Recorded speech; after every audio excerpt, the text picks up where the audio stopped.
بات نہیں بنے گی. لہٰذا دہشت گردی کا ہر صورت میں خاتمہ ہونا چاہیے. اور یہ ہمارا کب سے کہ ہم باچا خان کے پیروکار ہیں, عدم تشدد کے لوگ ہیں, عدم تشدد پہ یقین رکھتے ہیں, امن کی خاطر قربانیاں دیتے ہیں, پارلیمنٹ کی سپرمیسی چاہتے ہیں اور آئین کی سپرمیسی چاہتے ہیں. اس لیے ہم نے یہ نقطہ وہاں پہ اٹھایا اور تمام سیاسی پارٹیوں نے متفقہ طور پہ ہم سے یہی اتفاق کیا جو میں نے آج آپ سے کہا. بدقسمتی سے یا ارادتاً پی ٹی آئی اس میں شامل نہ ہوئی, اس لیے کہ چونکہ وہ خود بھی ان کے حامی ہیں اور وہ ان کا حصہ بھی رہے ہیں. اور جب ان سے پوچھا گیا کہ نمائندگی مذاکرات کے لیے بندہ دیا جائے تو انہوں نے عمران کا نام دیا تھا, اگر آپ کو یاد ہے. لہٰذا یہ نقطہ آپ ذہن میں رکھتے ہوئے میں یعنی پارلیمنٹ کی بات کروں گا آئین کے حوالے سے کہ پارلیمنٹ کو آپ دیکھیں, جب عمران کو لایا گیا تو 100% یعنی دھاندلی کے ذریعے لایا گیا, 100%, 99 بھی نہیں. تمام سیاسی پارٹیوں کو دیوار سے لگا کے دھاندلی کے ذریعے عمران کو اسٹیبلشمنٹ نے لایا, جو آج وہ خود کہہ رہا ہے. کیا اسٹیبلشمنٹ کو یہ اختیار تھا کہ وہ مداخلت کرے, ایک جمہوری عمل کو روکے, عوام کی رائے کو اپنی مرضی کے مطابق جو نتیجہ اخذ کرنا چاہے تو اس سے اخذ کرے؟ یہ جمہوریت کا خون تھا, خون. اور ایک ایسے بندے کو لایا گیا جو کہ ایک میاوالی کی سیٹ جیتا کرتا تھا, اپنی مفادات کے لیے ایک ایجنڈا تیار کر کے پروجیکٹ عمران پروجیکٹ اور پروجیکٹ کے بہت سارے سہولت کار اور ان کے ساتھی وہ مل کے یہ کام کرنے لگے. یہ اس وقت کی بات ہے, لیکن پارلیمنٹ میں جب اس کو لایا گیا تو ہمارے تمام سیاسی پارٹیوں نے فیصلہ کیا کہ چونکہ یہ حکومت دھاندلی کی پیداوار ہے, یہ مداخلت کی پیداوار ہے, یہ اسٹیبلشمنٹ کی پیداوار ہے, لہٰذا ہم اس حکومت کو نہیں مانتے. اثر نو اور نئے انتخابات کیے جائیں تاکہ شفاف الیکشن ہو, مداخلت سے پاک الیکشن ہو, اور وہ لوگ سامنے آئے جو کہ حقیقی معنوں میں لوگوں کے نمائندے ہو. لیکن نہیں کیا گیا.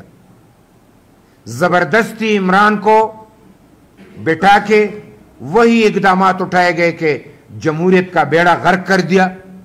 آخر اپوزیشن نے مجبور ہو کے کہ اب کوئی بات نہیں مانی جا رہی, اسٹیبلشمنٹ مکمل ان کا ساتھ دے رہا ہے, تو کیوں نہ ہم آئینی طریقے سے اسمبلی کے اندر اس کے خلاف ایک قدم اٹھائیں. اور وہ عدم اعتماد تھا, اور جب عدم اعتماد ہوا آئینی طریقے سے تو ان کو برداشت نہیں ہوا, چونکہ عمران کا خود ذہن بھی ڈکٹیٹرشپ سے یعنی بہت آگے جا چکا ہے. وہ یہ برداشت نہ کر سکا. اس نے کہا یا تو میں وزیر اعظم ہوں گا یا کوئی بھی نہیں ہوگا. بھائی جمہوریت تو جی اور جینے دو کی پالیسی ہے, یہ ڈکٹیٹر کہاں سے آ گئے؟ تم بھی اکثریت پہ تھے تو تمہاری جعلی اکثریت تھی, لیکن تم وزیر اعظم تھے. اب وہ ختم ہوا تو تمہاری حکومت ختم ہو گئی. برداشت نہ کر سکا اور ذہنی توازن کو بیٹھا, اور اس نے اسمبلی سے مستعفی ہونے کا اعلان کیا. ایک ڈرامہ رچا ہے, پہلے اسمبلی کو ختم کیا, نہیں مانا گیا کیونکہ وہ ہو نہیں سکتا تھا, اور اکثریت کے ذریعے پھر جب اس کی حکومت ختم ہوئی تو اس بنیاد پہ جب اس نے پارلیمنٹ سے مستعفی ہونے کا اعلان کیا تو پارلیمنٹ بھی ان لوگوں پہ مشتمل رہ گئے جو کہ موجودہ حکومت کو لانے میں ان کا کردار تھا, یعنی اپوزیشن کا کردار یہ نبھانے کے لیے تیار نہیں تھا. تو اس طریقے سے پارلیمنٹ فل سوئنگ پہ موجود نہ رہا، اس لیے کہ یہ چاہتے تھے کہ یہ سب کچھ ختم ہو جائے اور وہ الیکشن ہو کہ مجھے دوبارہ وزیر اعظم بنایا جائے تو تب مانا جائے گا۔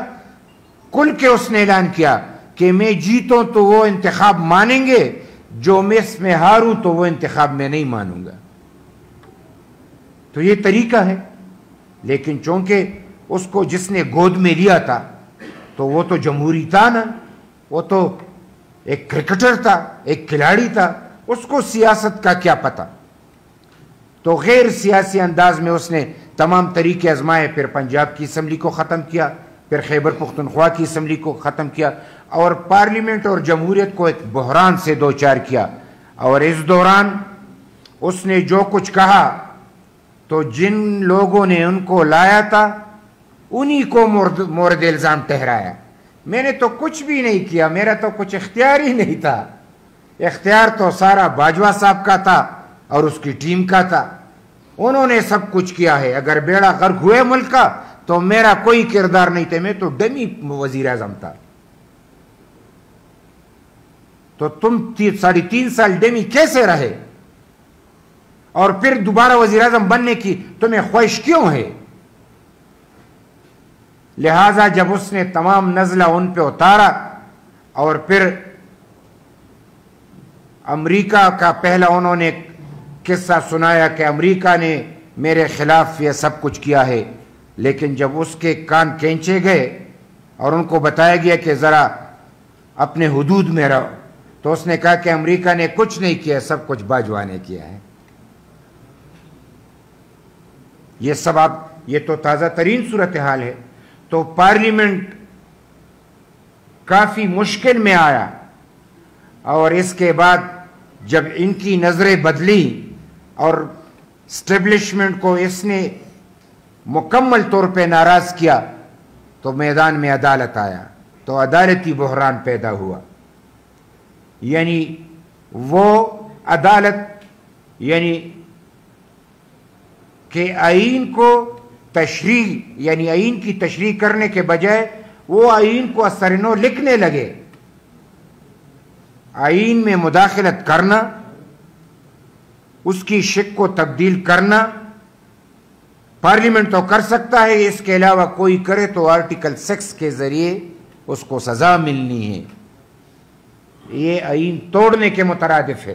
تو اس نے پنجاب میں 22 ارکان کی ووٹ کے حوالے سے جو فیصلہ دیا، تو اس نے کہا کہ یہ اگر ووٹ ڈال بھی دے تو یہ نہیں گنا جائے گا۔ یہ انہوں نے اپنی طریقے سے بندیال صاحب نے یعنی محبت میں یہ فیصلہ کیا، یہ عدالتی فیصلہ نہیں تھا، یہ عشقیہ فیصلہ تھا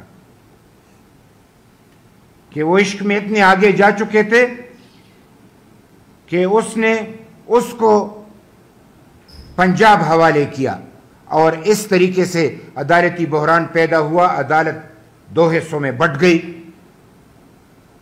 اور پھر جب سوموٹو کے حوالے سے اس نے قدم اٹھایا تو پھر 4-3 کا فیصلہ آیا تو عدالت نے ماننے سے انکار کیا۔ اکثریت کا فیصلہ تم کیسے انکار کر سکتے ہو؟ لیکن وہ بحران بھی پیدا ہوا، وہ بحران آج تک ٹلا نہیں ہے۔ حالات کو دیکھتے ہوئے آج ان کی زبان ذرا نرم پڑ گئی ہے، جو بہت دبدبے سے بولا کرتے تھے، یا خدا کی مانو کہ تم ایک بندے کو ضمانتیں دیتے ہو تو کہتے کہ جو جرم نہیں کیا ہے اس میں بھی ضمانت، شکر ہے کہ تمہیں آخرت کی اختیار نہیں ہے، ورنہ کہتے کہ اس نے جو گناہ بھی کیا ہے یہ جنت میں جائے گا۔ یہ ہو سکتا ہے؟ اتنے بڑھ کے انہوں نے فیصلے کیے، لہذا وہ بحران بھی بڑھتا چلا گیا۔ آج ہمیں اس بات کی ضرورت ہے کہ ہم ان بحرانوں پہ قابو پائیں، امن و امان کا مسئلہ اس کو مد نظر رکھے، اور پھر ساتھ میں معاشی بحران کی جو ہمارے غریبوں کو بھگتنا پڑ رہا ہے، سارے ملک کو بھگتنا پڑ رہا ہے، لیکن مہنگائی کا جو طوفان آیا، جو سارا قوم اس میں پس رہا ہے، تو یہ اسی بحرانوں کا نتیجہ ہے کہ آج ہم سے کوئی معاہدہ کرنے نہیں جا رہا،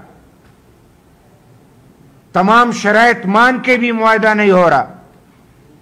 لاڈلے نے اتنے قرضے لیے، لیکن آخر میں جاتے جاتے اس نے ایسے فیصلے کیے کہ آئی ایم ایف کا کیا ہوا معاہدہ توڑ دیا۔ آئی ایم ایف کا بحران آج بھی جاری ہے، بجٹ آ رہا ہے لیکن ملک معاشی بحران سے مزید یعنی وہ معاشی بحران گہرا ہوتا چلا جا رہا ہے۔ لہذا معاشی بحران کے لیے ہمیں مزید اقدامات اٹھانے ہوں گے، اور تمام معاشی ماہرین، تمام سیاسی پارٹیاں، تمام مکتبہ فکر کے لوگ اس ایک نقطے کے لیے معاشی طور پہ ہم اس ملک کو بحران سے کیسے نکالیں، یعنی اس افراتفری کے عالم میں کاروبار تو ٹپ ہو کے رہ گیا، معاشی بحران پیدا ہوا۔ اب جو معاہدہ ہونے نہیں جا رہا، تمام شرائط پورے کے، کیوں نہیں ہونے جا رہا؟ اس لیے کہ امریکہ نہیں چاہ رہا۔ امریکہ کیوں نہیں چاہ رہا؟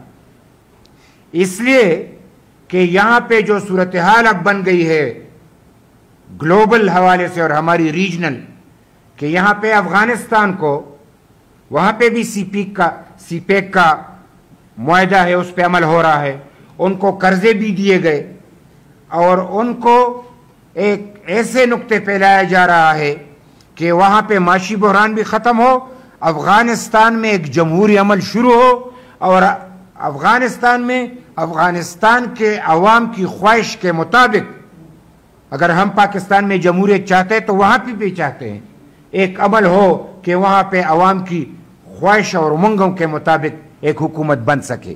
ایسی فضا بننے کی طرف قدمیں اٹھائی جا رہی ہیں۔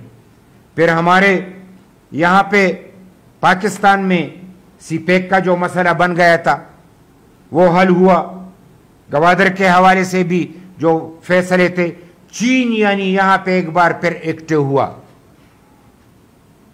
جو کہ امریکہ کو بہت برا لگا، اور چین نے کور کمال کر کے دکھایا کہ ایران اور سعودی عرب کا جو کہ بہت پرانا ایک چپکلش چلا آ رہا تھا، اور وہ بہت خطرناک تھا، اور اس مسئلے پہ امریکہ سعودی عرب کو بلیک میل کر رہا تھا اور ایران پہ پابندی لگا رہا تھا، اس کو ایک موقع میسر آیا تھا۔ چین نے وہ کمال کر کے دکھایا جو کہ عقل نہیں مان رہا، کہ سعودی عرب اور ایران کو بٹھا کے سفارتی تعلقات قائم کیے، اور ایک سفارتی انقلاب وہاں پہ برپا ہوا۔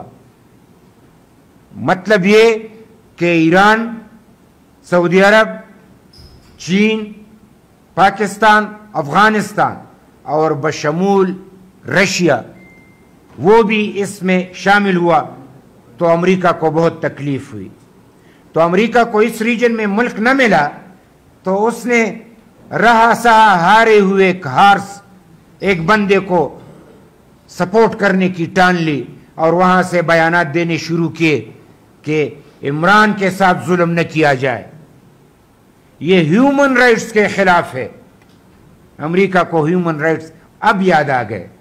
ہم 40 سال سے مر رہے تھے، تمہیں ہیومن رائٹس یاد نہیں تھے؟ وہ تو لاڈلا تھا، وہ تو ان کا آنکھوں کا تارا تھا، اس پہ تمہیں ہیومن رائٹس یاد ہے، اور جو بھی بڑھ بڑھ کے یہ بھی رابطے کرتے رہے اور وہ بھی رابطے کرتے رہے، لیکن آخری وہی کچھ ہوا جس کا ڈر تھا، وہی کچھ ہوا جو ہم نہیں چاہتے تھے، کہ عمران کا جو پہلے سے تیار کیا جا رہا تھا کہ اگر بندوق کے ذریعے دہشت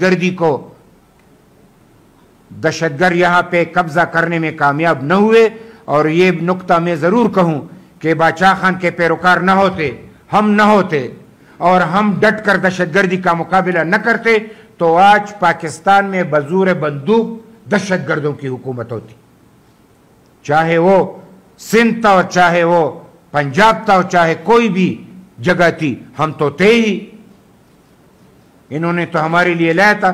لہذا ان دہشت گردوں کو ہم نے آنے نہیں دیا، تو الیکشن کے ذریعے جب وہ آئے تو وہ تیار ہوتا گیا آخر میں انہوں نے آخری جو اٹیک کیا منظم طریقے سے سوچے سمجھے سازش کے تحت جو 9 مئی کو ہوا وہ کوئی ایسا نہیں تھا کہ عمران کو یعنی گرفتار کیا تو سب کچھ ہوا، نہیں، یہ ان کو پہلے سے بتایا گیا تھا کہ عمران ریڈ لائن ہے۔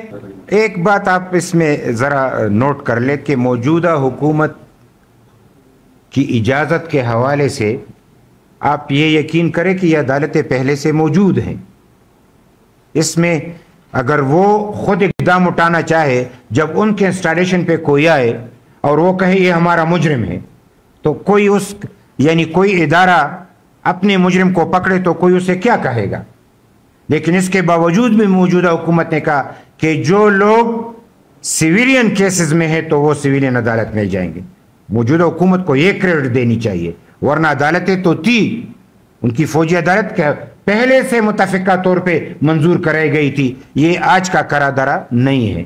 ہمارے لیے تو یہ کافی ہے کہ دہشت گردی ختم ہو کے ہم آرام سے سانس لے سکیں۔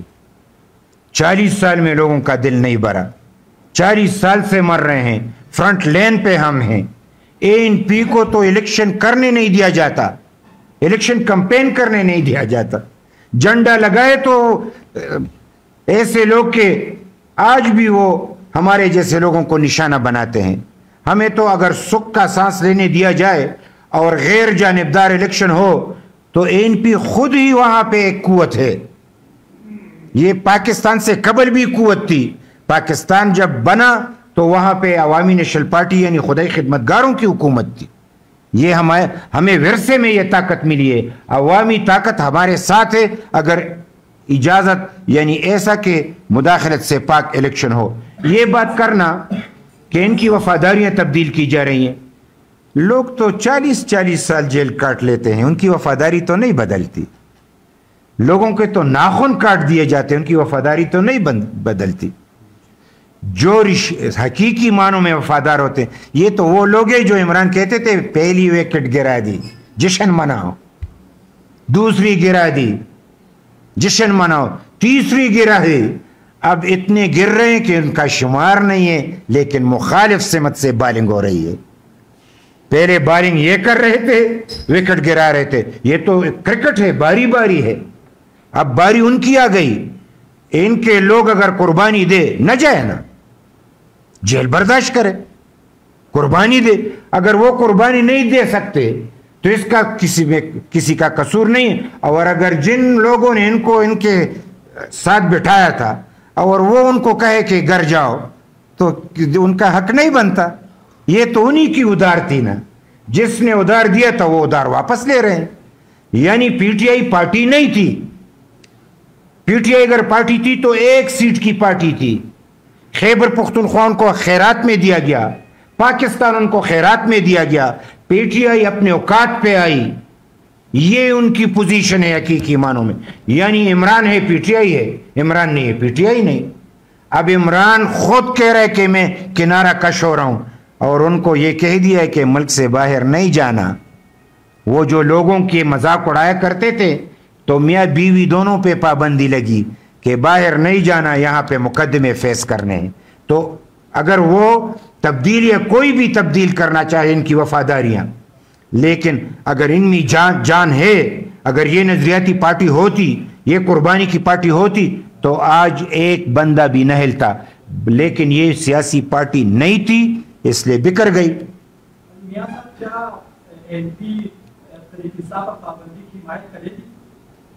ایسا ہے کہ ہم سیاسی لوگ ہیں، ہم سیاسی پارٹیوں پہ پابندی کے حق میں نہیں ہیں۔ سیاسی اگر آج تم پابندی لگاؤ تو کل کو وہ ایک نئے شکل میں آ جائے گی۔ لیکن PTI کی بھی 2 صورتیں ہیں، اس میں ایک وہ لوگ ہیں جو کہ پرامن جدوجہد پہ یقین رکھتے ہیں، ایک وہ کہ جو دہشت گردی پہ یقین رکھتے۔ دہشت گردی تو ہم نے کسی کے قبول نہیں کی، تو PTI میں بھی دہشت گردوں سے نہ ہم سے ان کو کوئی توقع ہے اور نہ ان سے کوئی ایسی امید ہے کہ وہ کچھ اچھا کام کر سکیں گے۔ لہٰذا ہم تو یہی چاہتے ہیں کہ پابندی نہ لگے۔ سیاسی اعتبار سے اگر ایک بندہ سیاسی موت آپ مر جائے تو یہ کافی نہیں ہے۔ سیاسی میدان ہے، اب تو میدان لگے گا، اب تو سچ مچ الیکشن ہوگا، اب تو اسٹیبلشمنٹ ساتھ نہیں دے گا، تب پتہ چلے گا کہ پی ٹی آئی کہاں پہ کھڑی ہے۔ اب تو ان کو موقع ملنا چاہیے، ہم اس پابندی کے حق میں نہیں ہیں، لیکن جو دہشت گردی کے اقدامات اس نے کیے ہیں ان کو مکمل طور پہ سزا ملنی چاہیے۔ ہم تو یہ چاہتے ہیں کہ بر وقت الیکشن ہو، تمام سیاسی پارٹی اور یعنی سٹیک ہولڈرز کو اعتماد میں لیں اور جمہوری عمل کو جاری رکھیں، ایک ہی وقت میں ایک ہی دن الیکشن ہو، یہ ہم ضرور چاہتے ہیں۔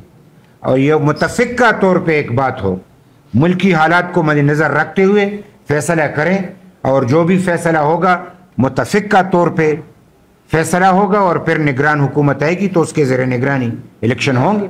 جمہوری عمل میں بہت سارے باتیں ہو جاتی ہے۔ پاکستان میں جمہوریت اتنا پختہ نہیں ہو چکا، اپنے پاؤں پہ اس طریقے سے کھڑا نہیں ہوا، اس میں تجربات ضرور جاری ہیں۔ ایک وقت آئے گا کہ خالص جمہوریت یہاں پہ ہوگی، ہم اس کے لیے تمام کوششیں کر رہے ہیں، اور ضرورت کے مطابق بہت سارے اقدامات اٹھائے جاتے ہیں۔ یہاں پہ بھی اگر کوئی اسمبلی میں ہو تو ان کے ساتھ ہی حکومت بنائی جاتی ہے، یعنی اسمبلی میں جو لوگ ہوں گے تو انہی کے ساتھ حکومت بناؤ گے، اور حکومت کی مجبوری یہ ہوتی ہے کہ تمہیں اکثریت زیادہ یعنی بتانی پڑتی ہے، تو اس میں بہت سارے باتیں ہو جاتی ہیں۔ ہماری کوشش ہے کہ خدا کرے کہ سیاسی پارٹیاں اتنی مضبوط ہو کہ کوئی بھی چور دروازے سے نہ آئے، اور تمام سیاسی پارٹیاں، نظریاتی پارٹیاں پارلیمنٹ میں ہو، اور نظریاتی طریقے سے اور جمہوری طریقے سے ہم فیصلے کر سکیں۔